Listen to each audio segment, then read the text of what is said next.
Hello, my name is Spencer and welcome back to my hobby channel.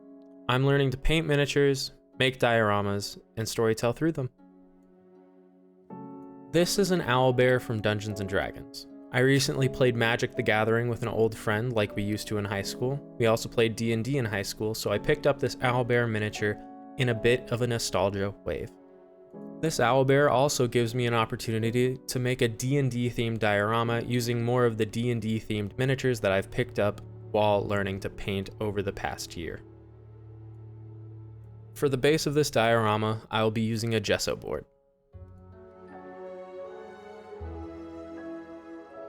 The only downside of using a gesso board for the base is that it's completely flat, so to add some variation I will also use some XPS foam. I'll start by cutting the XPS foam into small little mounds. Before I get too far ahead of myself, I made sure to mark down the base, making sure I had enough space for all my minis.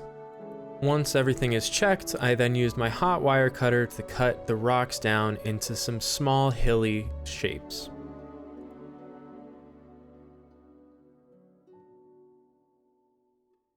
Once happy with my rock shapes, I can then move to glue them down.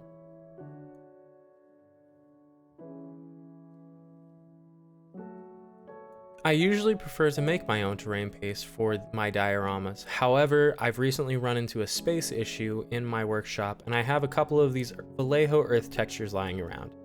I think these earth textures are very good and very quick and easy to use and produce a high quality result, so I recommend it to anyone. To apply the terrain paste, I simply used a paintbrush and spread it all around, making to cover every square inch of the white gesso and the pink XPS foam.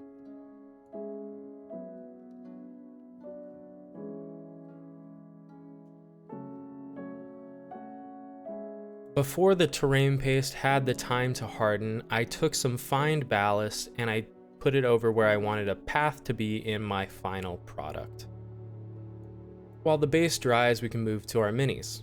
The owlbear I picked up unfortunately has some mold lines that I'd like to hit with some green stuff. I don't have a ton of experience using green stuff to fill these cracks on models. However, I used some liquid green stuff from Citadel and it seemed to do a pretty decent job at a couple layers filling the gaps.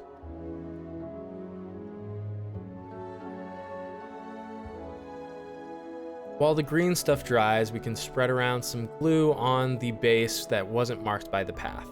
This will be glue that we spread static grass on top of. I used my static grass applicator to spread grass across the entirety of the base. I did make sure to use a small vacuum cleaner to clean up the grass as needed, just to not be wasteful and clean up my workspace. Then I repeated the process on the other side of the diorama that hadn't received grass yet. Once everything has dried, we can move to the priming process. To prime the base, I used a black primer over all the ballast, grass, and terrain paste. This is actually my first time ever using an airbrush on a project, so this was a learning curve for me. I then applied a white zenithal from above to the path on the base. Then for the base and the miniatures, I applied a white zenithal cam primer outside. To paint the base, I then applied a dry earth color to the entirety of the base. For the grassy areas, I then applied a green zenithal-ish highlight to those areas. For the owlbear, I did end up using the airbrush as I wanted a nice gradient on the fur. I started by applying a lighter brown color from the top and then layering it with an orange brown from higher up top. I wanted the owlbear's stomach, face, and underbelly to be white, so I applied a white airbrush from below. For the eyes, I started by painting them black.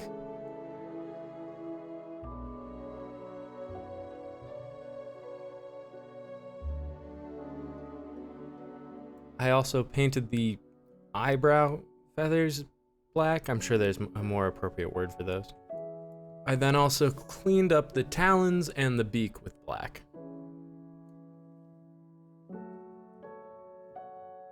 I then painted the inside of the mouth red.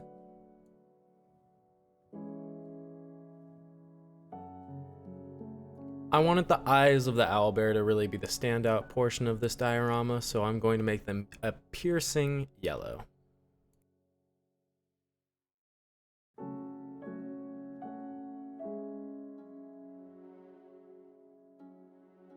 Once I have the yellow situated, I can add some black pupils. Once all the paint had been dried, I then applied a matte varnish to the entirety of the model and then a gloss varnish to the talons, beak, and eyes. For the final airbrush step of this project, I applied a skin tone to my shirtless fighter. I think this part I could improve on in future attempts. For painting up all of the miniatures that will be squaring off against my owlbear in this diorama, I chose a variety of different colors, techniques, methods, mediums, just trying out ways to paint miniatures that I hadn't tried before.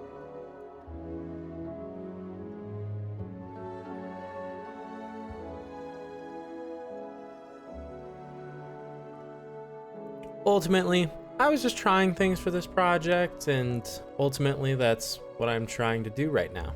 Learn how to do this hobby.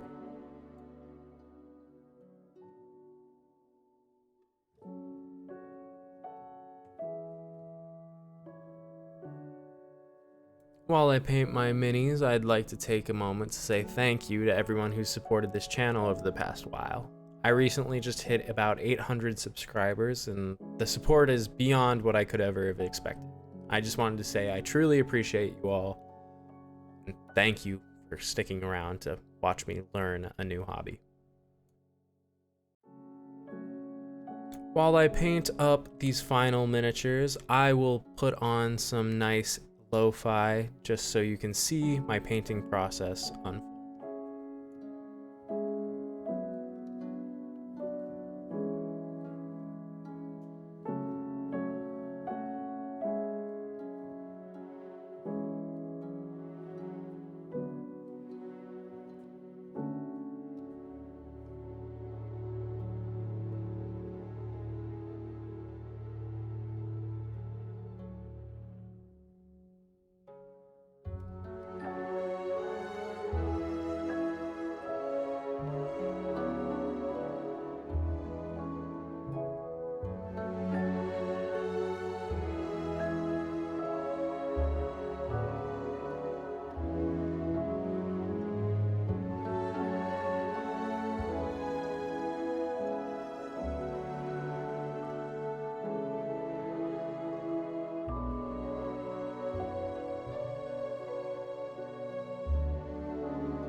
Once the painting has been completed, we can start snipping all of the miniatures from their bases.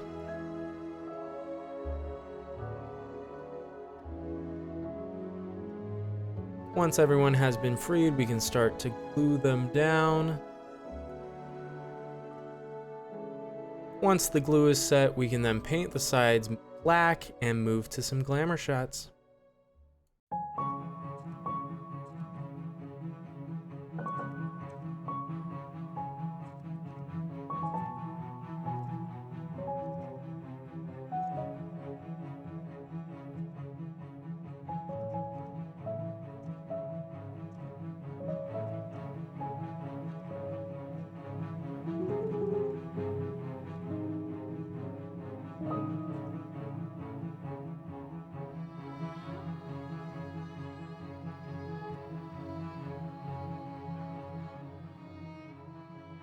I'd like to take this moment to say thank you to everyone for sticking around to this point of the video. I really appreciate it, as I like sharing my learning process of my hobbies. There's always something new to learn about diorama making, miniature painting, photography, a lot of different things.